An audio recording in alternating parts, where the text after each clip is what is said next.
Today I am here with Ryan Parker, who's running for County Commissioner. Ryan, tell us a little bit about yourself and what you do. Sure. Thanks, Kara, for setting this all up. I appreciate it. So I'm a lifelong Oregonian. I grew up up near Mount Hood by Sandy, Boring area, and it's a fun place actually. And it's a lot like Lincoln County. It's a lot of farms, forests, and fisheries. So there's an active fishery on the Sandy River, which was my old backyard. And then after college, I moved to Lane County for a while, and I moved over, traveled abroad and taught English. And ever since 2007, I moved here in Lincoln County in 2007, and I've been a park ranger ever since. So I'm in the natural resource field, and I see a great need to have representation on the Board of Commissioners for somebody who's wants to find better markets for our timber, niche markets to earn small woodlot owners in the county more money, and also work to restore wetlands along our rivers and estuaries. However, the elephant in the room here is workforce housing. I work with a lot of people who commute to work in Lincoln County from Marion, Polk, Yamhill, Benton, and all the other surrounding counties, and that has a high environmental and personal finance cost. So workforce housing is very important, and we have to find a developer who can set aside profit margins and do the right thing for the people that live and work here. And the other squeeze is being put on the fixed income retirees. They're a big percentage of our county. They deserve representation that people can understand. Someone who's had a successful career doing hard, manual labor or doing important things that benefit society, they should be able to live here and afford to live here too. And one of the things with that is making sure that the county does what they can do within the power and structure to encourage and recruit medical health care providers to set up shop in Lincoln County at both hospitals. I think there's an underserved medical gap for people not wanting to do a 100-mile round trip to the valley for important medical procedures. That just adds to a cost that I'd like to find state and federal funds to help bolster the county budget under those needs. I'm a working parent. I got two beautiful daughters at the high school in Newport here, and the lights of my life. And my wife Sachiko is a big community builder here, and she works at the Historical Society, and she's an instructor at OCCC. So that's kind of me. My father was a military pilot, and my mom was a teacher. So we have cut deep into the layer cake of public service. And tell us a little bit about your experience that would make you a good county commissioner. Well, I think there's a lot of qualities that can make someone a good commissioner, but their honesty and desire to work hard, I think, is first and foremost. And people that know me and have worked with me know that I outwork everyone. I think you have to set the example and follow through with what you say you're going to do. And I've been a city councilor for 6 years, and For the city for the of city of Newport? Newport, and I've been focusing a lot on environmental improvements and quality of life issues, helping people with flickering street lights, helping to get a wood chipper for emergency response, which I think through work, I do a lot of signage work, and I want to make sure that our emergency route finding system around the rural parts of the county especially needs to be improved. And people need to know where they can go if and when Cascadia occurs in our lifetime, which experts say it may. The ounce of prevention is way cheaper than waiting.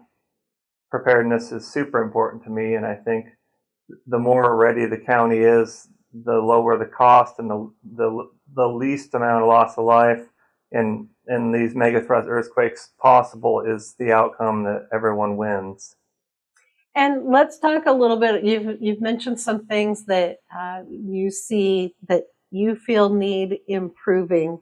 Anything you want to expand on that? Well, I think that any county service that's a service direct to the people is earnest and honest and appreciated. But there's more needs in the community as more underhoused folks come in. We need to continue to provide service to them as much as possible, but understand that with empathy comes responsibility too. And there are a lot of direct services provided, but we have a real environmental problem with transient camps around the county, and the ones on private property, that's a big landowner cost. We'd have to try to split hairs and figure out, if someone's camping with no plan B, how do we get them to stay out on the land in a way that's less environmentally harmful? I think just small tweaks will make a big difference in how much the forest deputies has to pay to bring dumpsters out there, and the wraparound services will benefit everyone, including the underhoused. And what do you see as things that you could do that would be a benefit for Lincoln County? Well, I think as I mentioned before, we need to find ways to encourage small lot wood owners, the people doing small scale forestry, to help them find niche markets and make more money. Because if the incentive is there, and I've visited a lot of timber farms in Yamhill County where they have a lot of niche markets, and they're selling softened hardwoods from small scale logging for 10 to 20 times the market price, and they're having a lower impact on the environment but making more money, and that's certainly the goal. And we have a mill in Toledo that we could partner with. I do feel there's a giant economic opportunity to do more small woodlot farming where it's community friendly and we can train our young people to do more vocational forestry work.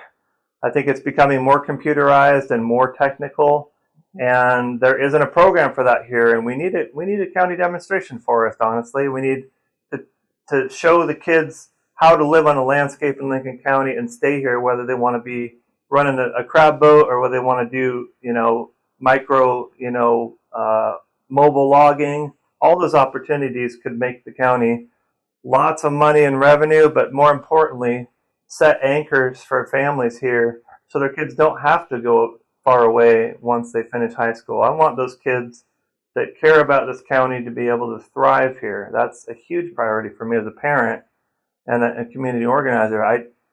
They should be able to make their way here, and there are some struggles, but that is one of my highest priorities, is to help the next generation of vocational leaders and business owners here. That's exciting, and I think it's valuable to spend my time on such things.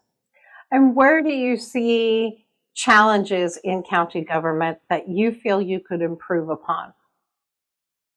Well, I think there's a lot of things that could be improved, but there are state rules and county rules pertaining to how the budget process works, and so there's only so many funds.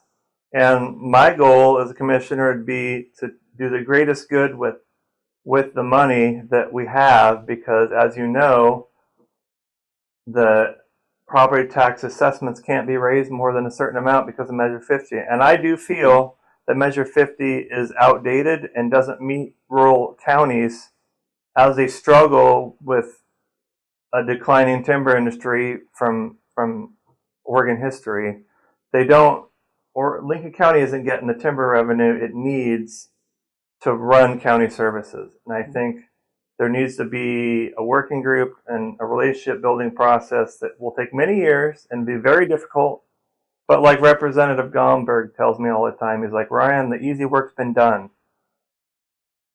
I'm not going to pull the wool over anyone's eyes. There's a lot of huge challenges. But I feel I could do a great job and make quality of life and the future brighter for people that live and work here.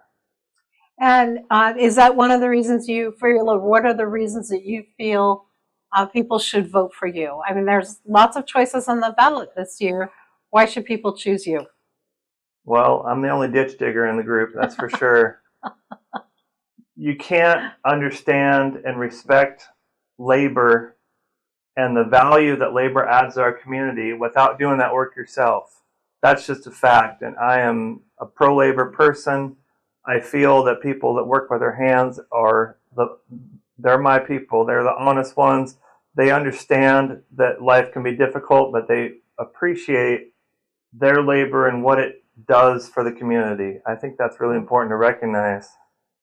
And, you know, I love agate hunting, so that's part of it too. I know a lot of people, that's a huge hobby here in the county. But the timber, the saw work experience that I have, the long meetings I've had, and the accomplishments environmentally and for quality of life that I've done at the city, I think stands on its own merit. And it's time to start a new chapter on the Board of Commissioners. I think I could step into that in November and be a great advocate for the two other sitting commissioners who I think are doing really good work, and have longer ties to the county. I've only been here 2 decades, but I appreciate that the other commissioners have been here longer. But you know, I'm still gonna beat the dead horse and say the fairgrounds needs some work. And I know when I ran my business there for the indoor market, I'd like to see that started again.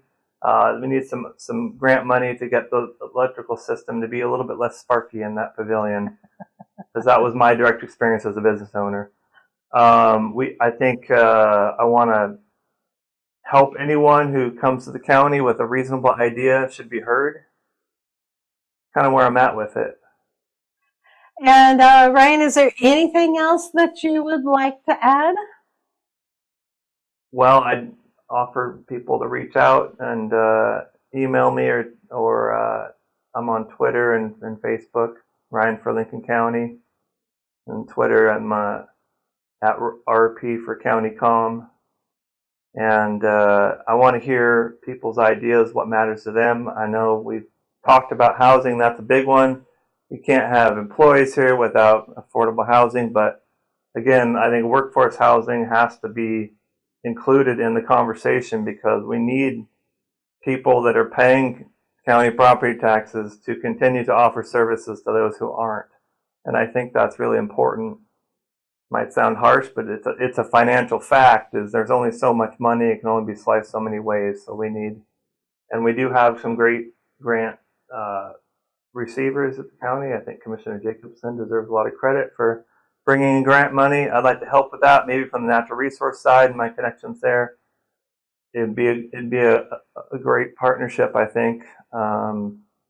But that's kind of where it needs to go. I'm be happy to sit down and have a beverage of their choice with anyone in the county that wants to learn more about my ideas and my passion for public service. And I appreciate and respect everyone's time.